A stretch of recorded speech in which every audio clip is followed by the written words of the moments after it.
En el último episodio hablamos de cómo surgió la teoría de la revolución permanente elaborada por Trotsky. Ahora vamos a hablar sobre cómo Trotsky enfrentó la pseudo-teoría del socialismo en un solo país y cómo de ese enfrentamiento resultó una segunda versión de la teoría de la revolución permanente.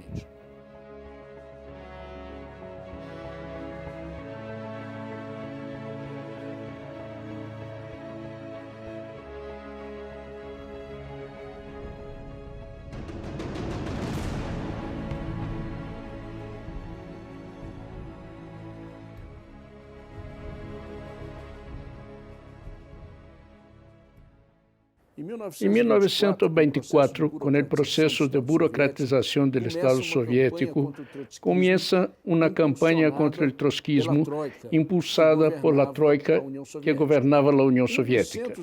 Uno de los centros de esa campaña fue el ataque a la teoría de la revolución permanente. Para contraponerse a la teoría de Trotsky, Bukharin y Stalin elaboraron la falsa teoría del socialismo en un solo país. Falsa porque el socialismo solo puede ser alcanzado como un sistema internacional.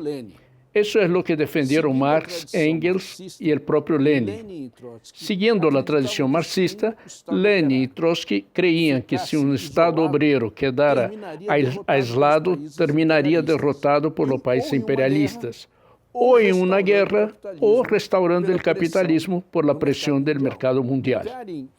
Bukharin y Stalin ignoraron ese principio básico del marxismo e inventaron la teoría de que era posible llegar al socialismo en un solo país.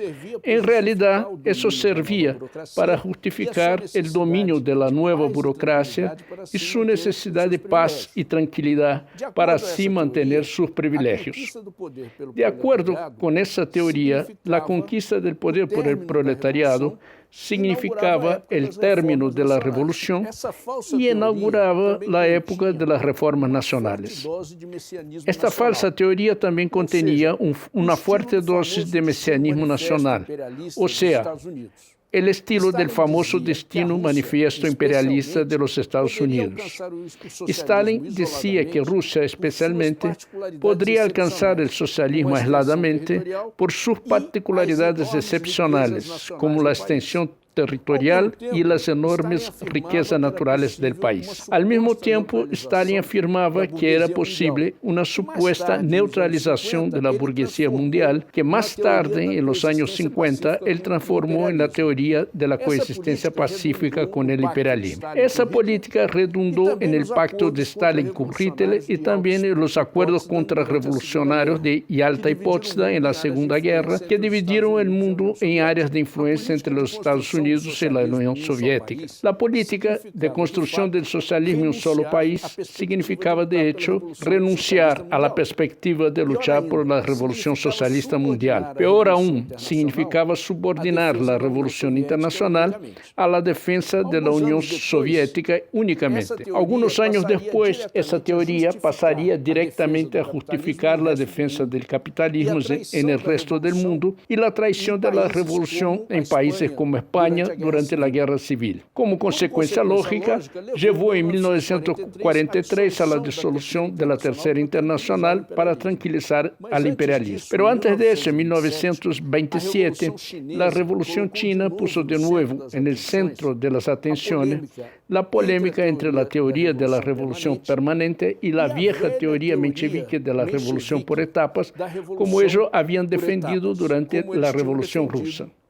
La posición de la dirección de la Tercera Internacional, que en esa época era dirigida por Stalin y Bukharin, era lo que Trotsky caracterizó como una mala caricatura de menchevismo. Bukharin y Stalin decían que la revolución china era una revolución de liberación nacional, o sea, meramente burguesa, aún así como los mencheviques hablaban en la Rusia de 1917. Tal como los mencheviques, ellos también defendían que el papel dirigente de la revolución cabía a la burguesía nacional, en el caso de China representada por su partido, el Kuomintang. Pero fueron aún más lejos. El Partido Comunista Chino fue orientado a entrar en el Kuomintang y someterse a su dirección. Además de eso, el partido debería impedir que los obreros y los campesinos revolucionarios creasen soviets, como en la Revolución Rusa.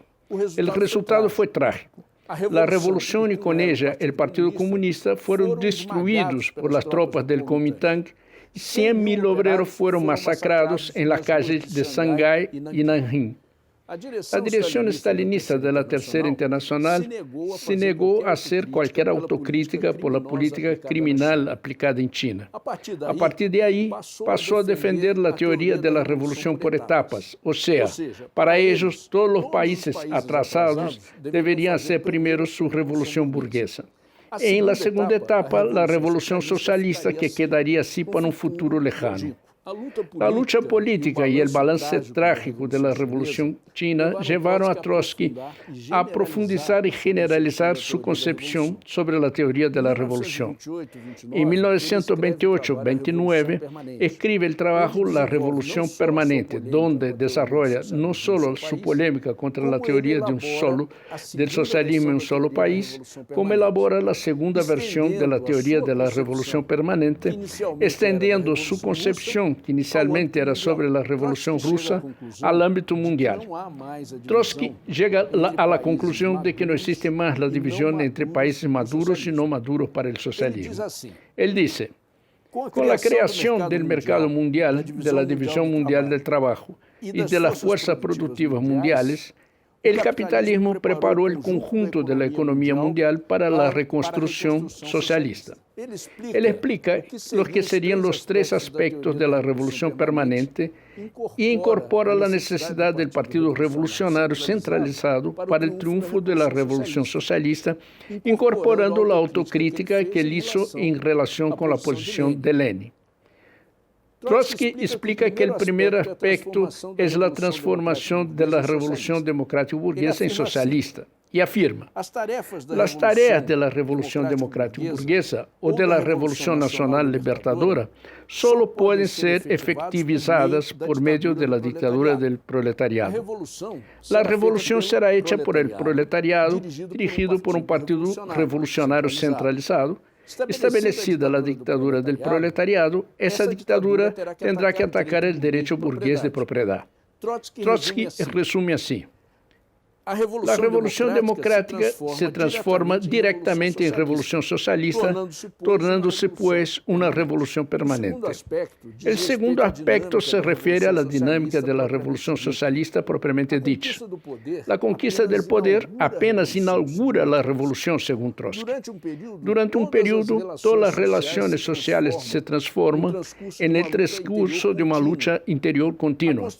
La construcción socialista se basa en la lucha de clase nacional y internacional. El tercer aspecto, y el más importante, es el carácter internacional de la revolución. Trotsky afirma, la teoría de la revolución permanente implica el carácter internacional de la revolución socialista. Dice que la revolución nacional no constituye un fin en sí mismo, apenas representa un eslabón de la cadena internacional. No existen compartimentos estancos entre los países atrasados y los avanzados, ni entre las revoluciones democráticas y las socialistas. Según él, ellas se combinan y se subordinan a la lucha mundial de los oprimidos contra los opresores. Según Trotsky, la revolución socialista comienza en el terreno nacional, se desarrolla en el internacional y llega a su término y desenlace en el terreno mundial. Por lo tanto, la revolución socialista se convierte en permanente en un sentido nuevo y más amplio de la palabra, en el sentido de que solo se consuma con la victoria definitiva de la nueva sociedad en todo el planeta. La revolución permanente es una teoría sobre la revolución mundial, pero al mismo tiempo es un programa, es la base para el programa de transición de la Cuarta Internacional, como veremos más adelante. La revolución permanente es la mayor guía de acción política de un partido revolucionario. Si quieres saber más y profundizar sobre la teoría de la revolución permanente, entre en nuestro sitio y adquiera el libro.